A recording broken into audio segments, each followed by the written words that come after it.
नमस्ते विद्यार्थी मित्रों, आज हम कक्षा 10 का अपठित विभाग पढ़ेंगे। तो अपठित विभाग मतलब कि जो लेसन या जो पैराग्राफ हमने कभी पहले पढ़ा ना हो।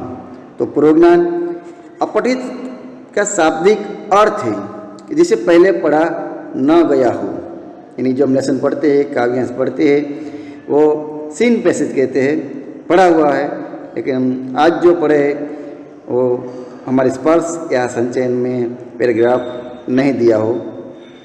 तो अपठित गद्यांश का अर्थ है ऐसा गद्यांश जिसे पाठ्य पुस्तक में नहीं पढ़ा गया हो और जो अचानक ही हमें पढ़ने के लिए दिया गया हो।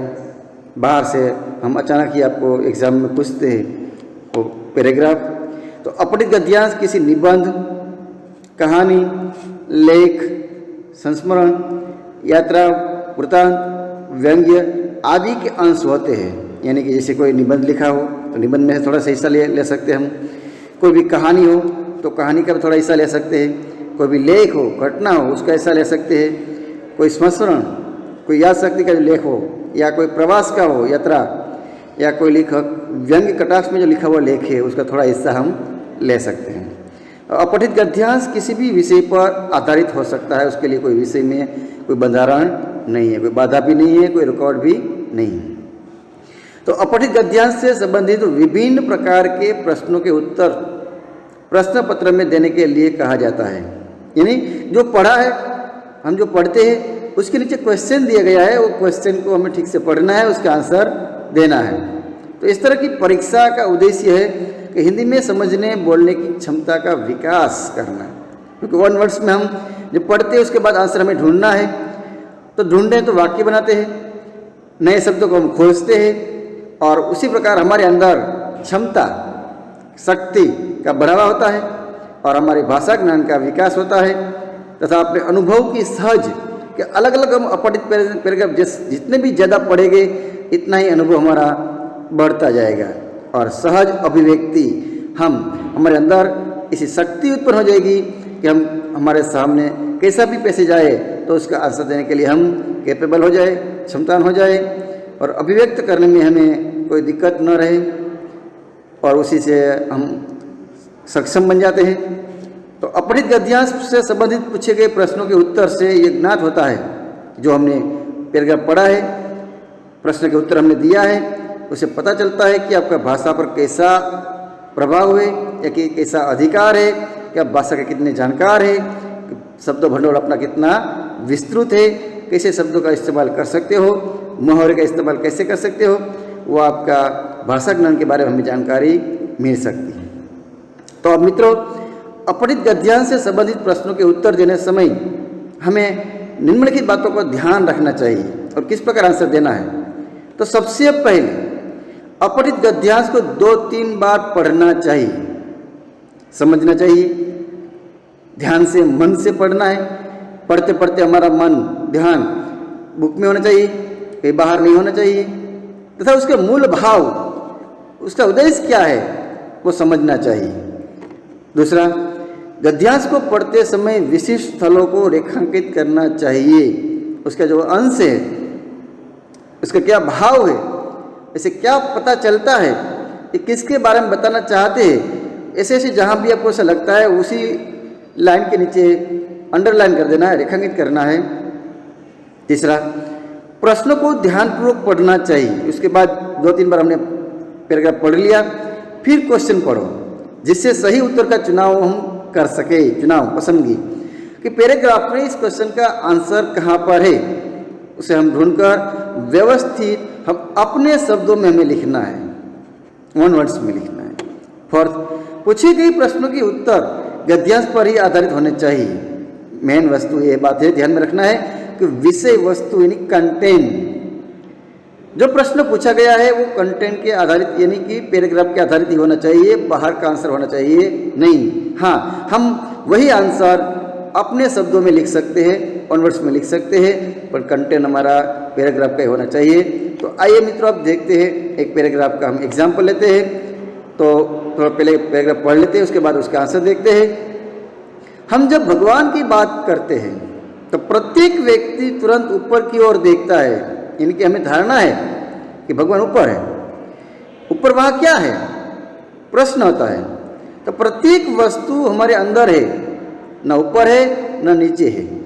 अंदर की तरफ देखना या अपने अंदर रहना ही ध्यान है।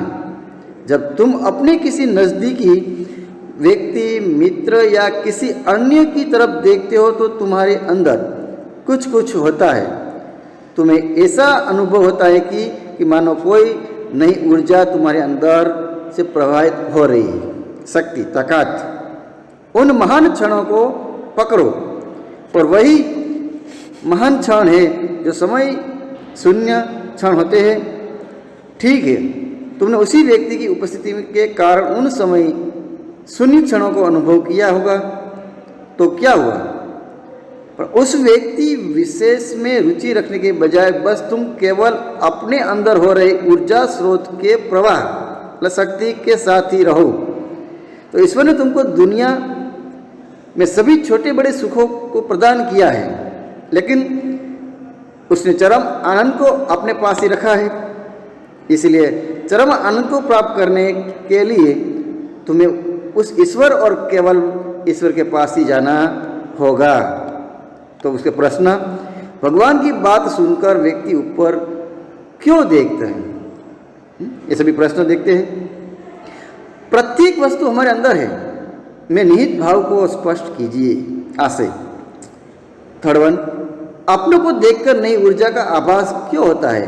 मतलब साहस होता है, शक्ति हमें उत्पन्न होती है कि सहारा मिल जाएगा। चौथा, चरम आनंद से क्या अभिप्राय है? और पांचवा, कि चरम आनंद को कैसे प्राप्त किया जा सकता है? और पांचवा, 6.1, महान क्षणों को पकड़ने के लिए क्यों कहा गया है? तो अब आंसर उसके देखते हैं। उसका आंसर जो पैराग्राफ में भी छुपा है। तो भगवान की बात सुनकर व्यक्ति ऊपर की ओर क्यों देखता है? तो उसके जो पहली लाइन में जो उसका अंदर आंसर ऊपर देखता है, तो क्यों?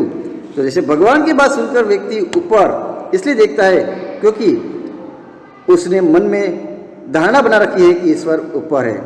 तो इसी प्रकार यहाँ पर जहाँ जैसा लगता है आपको क्वेश्चन के आधारित लाइन मिलती जाए, वहाँ पर आपको पहले से ही अंडरलाइन कर लेना है। तो पहले का आंसर है ऊपर देखता है कि वो धारणा है, विश्वास है कि हमारे मन में है कि भगवान ऊपर है। तो प्रत्येक वस्तु, अब सेकंड क्वेश्चन है, प्रत्येक वस्तु हमारे अंदर है, में निहित भाव। जब हम ये देखते हैं कि ये सेकंड लाइन है, तो उसका आंसर देखते हैं कि हम जीवन में जो भी सुख दुख अनुभव करते हैं उनके स्रोत हमारे मन के अंदर ही है।